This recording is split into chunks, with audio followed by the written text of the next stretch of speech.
What's up, YouTube? It's your boy Hugo Strange here with another Breaking Bad review. Holy crap. So, at this point in time, everything, and that's not an exaggeration, I do mean everything, has pretty much just collapsed like a house of cards. Walt Jr. knows. And Jesse knows that Walt was there when Jane OD'd, and that was insane. But let's start from the beginning and work our way down. So Gomez is dead, as we all kind of figured out, and Hank went out like a G, and the Nazis. They took Walt's money. Like, they took his money. And I can't even believe that Todd would allow them to do that. But, I mean, it's like, it's $80 million. Like, come the hell on. We're not just gonna, like, walk away from this. Like, 80 million, like, come on. But they left him a barrel. 11 million. Okay? And, you know, Jack is like, are we square? I need to know we're square, because then it could go this other way. And it's like, at this point in time, like, Jack should have just, like, capped Walt right then and there. Like, if I were Jack, I would have straight up did that. Like, look, we killed his brother-in-law, we took his money, let's just book. We got the money, let's get out of here. You know, could have been living the high life somewhere, but no. They respected Walt. Todd respected Walt, so it's like, look, we can go. And good gravy. Like, okay, if you haven't like read the poem of Ozymandias, it's basically about the fact that nothing of grandeur ever lasts. Like, it's this poem where this guy is talking to this traveler who's talking about the vast land he saw, all the beautiful structures that he saw that were just like in complete ruins. And the ruins were attributed to Ozymandias, or Ramses II if you prefer the Egyptian title, which I do. And it says, you know, I am Ozymandias, King of Kings, you know, look upon my works, ye mighty, and tremble. And it's like, Ozymandias' hubris did not foresee the fact that his entire empire would be laying in ruins. And that's kind of where Walt is right now, where at the beginning of this season, he's just been like, Fring is dead, he's making money, you know, and he has that big pile of cash, and it's like, you know, when will this be enough? And Walt's like, I'm out. I'm done. I'm done. And now, it's like, now it's just like, from coming there to being reduced to rolling a single barrel of his money in the vast desert with really no, like, real opportunity to get home in a timely fashion, except for, you know, chanting upon that Native American dude. It's like, you've fallen a long way. And then when Walt Jr. finds out, and Marie coming in there kind of prematurely to tell Skyler, like, look, Hank's got him, you need to do this, you need to tell Walt Jr., and Walt Jr. finding out. And first of all, I need to give a special bit of, like, thumbs up to RJ Mite, or Mite, however you pronounce his name. I know that a lot of people joke about his character, I do too, about the fact that he only eats breakfast throughout the entire series, but for his performance, and the fact that he actually does suffer from cerebral palsy, but for his performance there was, like, as bad as it could have been. And I'm not saying he's a bad actor, but I'm just saying as bad as, like, some performances have been, where it's either, like, too over the top, or, like, too grandiose, or too whiny. For his performance, I was just like, on the verge of, on the edge of my seat, just like, gah! Like, I can't even tell you how I was. I have to show you how I was watching that episode.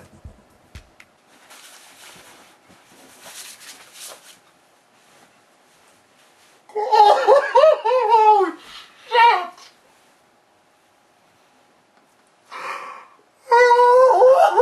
Oh, shit! Ah! Ow! Yeah! Shit got real, so it was insane.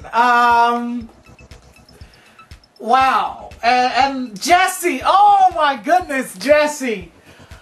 Oh my goodness, when they had him in the cage and he had when they brought him, okay, when they pulled him from under the car and then, you know, Jack had the gun and Todd's like, whoa, wait. And good for Todd though, because I thought like he was trying to spare Jesse because he really knew like deep down Walt didn't want to kill him, but no, Todd's actually pretty freaking smart here in the fact that he's like, I need you to cook. And at the end of the episode, there's just this bleak, like, there's this bleak moment where Jesse's like getting out of the cage and he realizes that Todd isn't gonna kill him. And then he's like, you know, looking around, he sees the lab, he knows what the deal is. And then he sees that picture of Andrea and Brock. And then Todd's like, ready to cook? Like, there's no, there's no need to explain the situation. Todd's just like, ready to cook? And I was like, this is terrifying. Like, that was horrifying. And like, oh man, I feel so bad for Jesse. I hope to God, like, Jesse gets rescued or saved or something. Because at this point in time, I'm only rooting for Jesse. Like, Hank is gone. And Walt is just the most evil of evil now. Oh, man. Oh, man. Like, how did this happen? How did this happen? Like, going back to season 1, I could not envision Walt being this cruel, this evil, this menacing, this scary. The scene with the police where Walt is like, Skylar, are you alone? And then he goes on that whole diatribe of like, Skylar, you're a bitch and you never do anything right, and nah. Even though like, it was perfect the way he did that, because he basically exonerated Skylar, so it was good that he did that, but at the same time, like, I'm saying like way too much in this review, but I'm excited. But it was good because he exonerated Skylar and kind of destroyed any, like, opportunity for him to come back.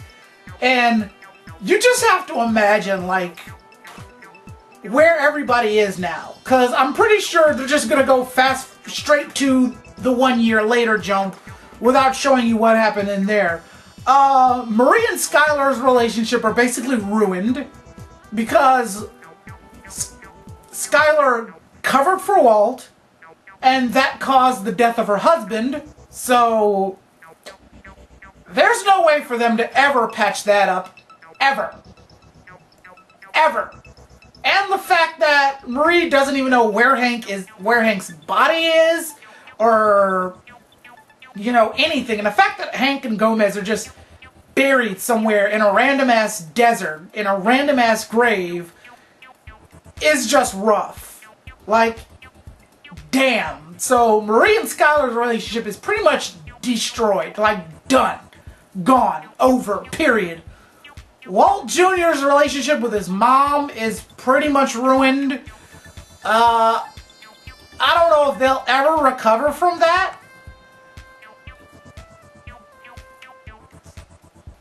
And I was right. Like, Walt uses the Vanisher. He goes out, he gets the hell out of there, which is good for him.